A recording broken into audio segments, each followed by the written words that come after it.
Well, it's been a while, hasn't it? It's been a while since we turned on the camera and filmed stuff. Who's your goat king? You remember a while back, you go back to the early days of the vlog.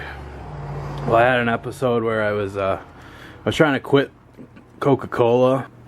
And I had another episode where I opened some Mexican cola sent over by one Mr. Jeff Billings. And that was an awesome time, and I find myself, here I am drinking a Coca-Cola. The t-shirt that I won, Penn State World Campus sent me a free t-shirt because I am apparently a super Penn Stater. This is the card I received because I am a super Penn Stater, of course. It says, Michael, thank you for sharing your story on the Penn State World Campus social media. You really are a super Penn Stater. Best, Liam Jackson. I actually do feel like I am a super Penn Stater. I do have a lot of pride going to this particular school. My son's room is semi-clean. Odd. But I've just been stuck in that funk of, you know, where do I go from here? I've been chugging along, you know, vlog after vlog, throwing in, you know, random videos here and there. But I came to a point, you know, where I was like, well, what am I doing with all this? Where is this all gonna go? Do I just keep doing the vlog, or do I do other specialized types of videos? Not really sure. I never really thought about it because I was just always doing what I was doing, and I always knew exactly what I was doing, and it came to a screeching halt. So here we are, number 81, and it's beautiful out. I never stopped loving making videos. Just somewhere along the lines I got way burnt out. I didn't realize it, and I was just kind of really going through the motions, not as enjoying it as much as I wanted to. But we're getting back on the horse. Maybe take a little more relaxed approach. I got the kids' kiddie pools out. I got there's my infamous red mug that you'll see from time to time. We have these red mugs, and we have square dinner plates. So, ew, there's a bug in it. Uh-oh, it's gonna fall. Oh, that's a June bug. Oh no, I better let him go. Drowning wouldn't be fun. Way to go. There you go. Kind of follow up with the last video. I did a lot of work down here. I'd like to give a shout out to Craig Chamberlain. The reason being is because, well, he helps a lot of us techies to be better. He's a really great person. He's a great father, and he's one of the top geeks that, you know, in my view anyways. So what he does is he makes a list of the things to do, and it's handwritten on a notebook, and I've seen it from time to time, and I've never actually followed through with with an actual to-do list, and he actually inspired me to create a to-do list, actually. And I've not only started one, a pen and paper one for like my daily stuff around the house, but I've also started one on Google Drive. Some of this I cleared most of this by hand. This is what it's shaping up to look like. You'll notice off in the distance there, you'll notice a bunch of houses. Those will all disappear pretty quick. And yes, we have what I learned to be the skunk cabbage.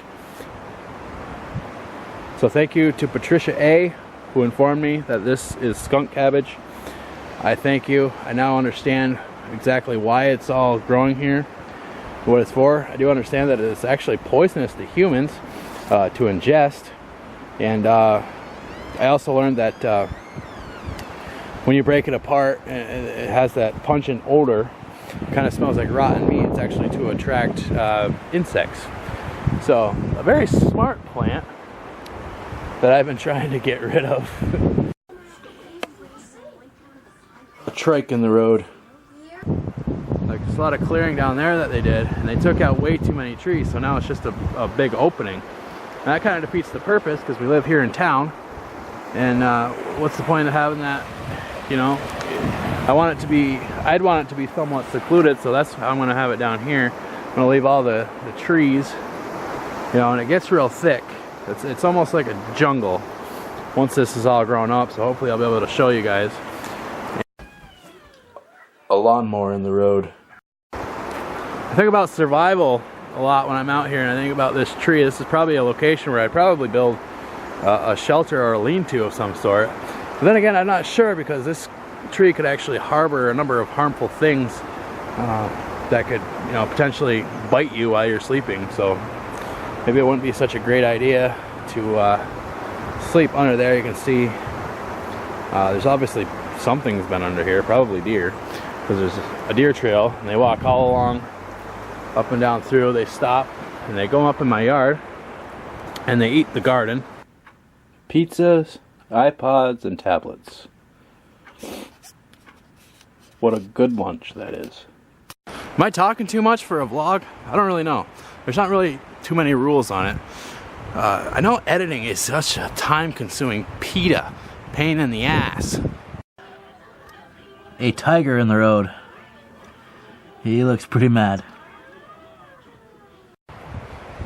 You know what I mean. If you've ever edited a video, or lots of it, you know how tedious and time-consuming it can be.